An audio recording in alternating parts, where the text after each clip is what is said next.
Everyone wants to be successful. Everyone wants to be happy. Everyone wants to have lots of money. So why doesn't everyone have those things? What separates you from the person that has those things? Habits. Everyone has habits. 90% of what you do is automatic, from the way that you lay down at night to the order in which you brush your teeth, down to what time you take a dump. But none of those habits have much impact on the progression to your dream life. So what habits do? So what I'm about to share with you guys are the 5 most impactful habits I've created for myself, which have made me a much happier and successful individual. I'm not a multi-millionaire by any means yet, but I did go from a year ago working a warehouse job making $36K a year to being now a full-time content creator, 6xing my income, and just being in a much better place now. So I hope some of this is gonna be useful for you guys. So the first habit, which I do every single morning, is actually a gratitude tool. And I learned this from Alex Hormozi only within the last year, and it's been the most profound thing I have ever implemented into my life. And what it's called is the grandfather perspective. Before we even get into this, I just want you to imagine what it would be like at 85 years old, what you would look like, how you would feel, how your body would move, what the world would look like. Now, once you've got that picture in your mind, I want you to give that 85-year-old self an opportunity to come back into his current body today. Now, all of a sudden, I get an opportunity to go back years, and now I'm in Brandon's 22-year-old body, and I look down and I'm like, holy shit, I'm in fantastic shape. I can see, I can hear,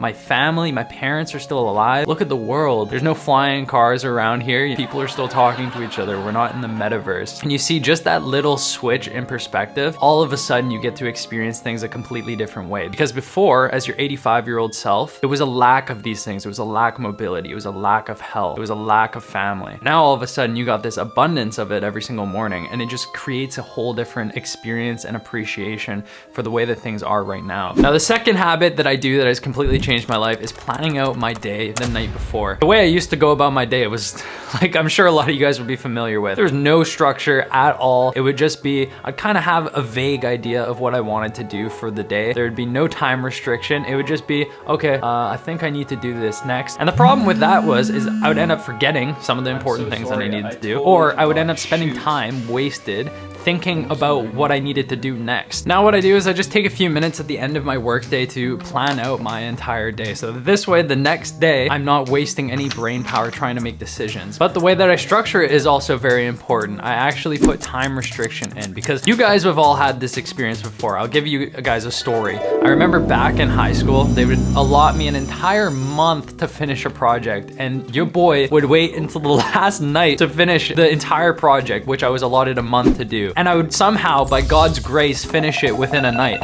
How is that possible? Because as humans, if we are given a certain amount of time, we will stretch out that work to fill up that entire time. All you need to do is just condense the time. And I'm not just saying to do this with your tasks, because I do challenge you guys to try this with your tasks. Try to set yourself a time limit to complete things in. And then if you don't finish it within the time, you have to move on to the next thing, because there has to be a consequence as well. But not only that, I want to challenge you guys to do that with your goals. If you guys have set goals for yourself that are 2 years out, try to condense it into 1, because I guarantee you use this tool and you only allot yourself a certain time, you will complete all those things that you wanted to do within a shorter time frame, getting you to the life that you want much quicker. Now, the third habit that has seriously improved my life is prioritizing my sleep schedule. So the most impactful thing I started doing was I started going to bed at the same time every night, which is 8:30 p.m. You're probably thinking, holy shit, 8:30 p.m. Why do you go to bed so early? And it's because I wake up at 4. So in order for me to get a good amount of sleep, I gotta go to bed at 8:30. Second thing I do is I don't go on devices at least an hour before bedtime. So what I do is I just place my phone way across the room so I don't have any temptation to start scrolling on it. And in the meantime, before bed, I'll either just read a book, I'll journal, or I'll pray. The third thing I do is I take 400 milligrams of magnesium.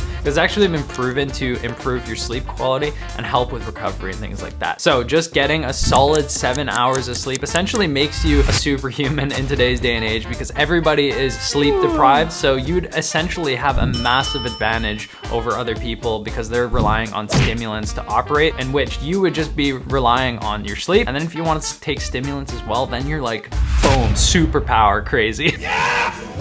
Now the fourth habit I have is I'm constantly learning. If by the end of the day I haven't learned something new, I consider the day a failure, because if I only did what I do every single day, I'm going to get the exact same results. I'm going to be in the exact same position. So every day I try to learn something new, because at least that way, even if it's such a minuscule thing, I've still at least gotten 1% better, because being stagnant is the worst thing in the world. So at least this way, learning one new thing, I can guarantee that I'm getting 1% better every day. And the fifth habit I have is constantly questioning whether my beliefs are my own. It's really interesting, because a lot of the things that we believe are our beliefs are the byproduct of other people. Think about it. A lot of us adapt the beliefs of our parents or adapt the beliefs of our friends. We all have very similar opinions on things, interestingly enough. We have the same opinions on politics, we have the same opinions on rich people or poor people or what people can achieve. Why is that? It's because we are all influenced by each other. So it's a real reality check when you start asking yourself, is this my actual opinion? Do I really believe this? Or is this somebody else's opinion that I've just learned to believe? I really think it's super important to ask that question, what do I believe? Because we get so jaded and move further and further away from our authentic self. So when I make a statement, I always ask myself, do I really believe this?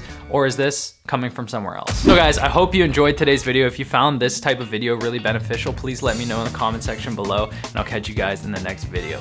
See ya!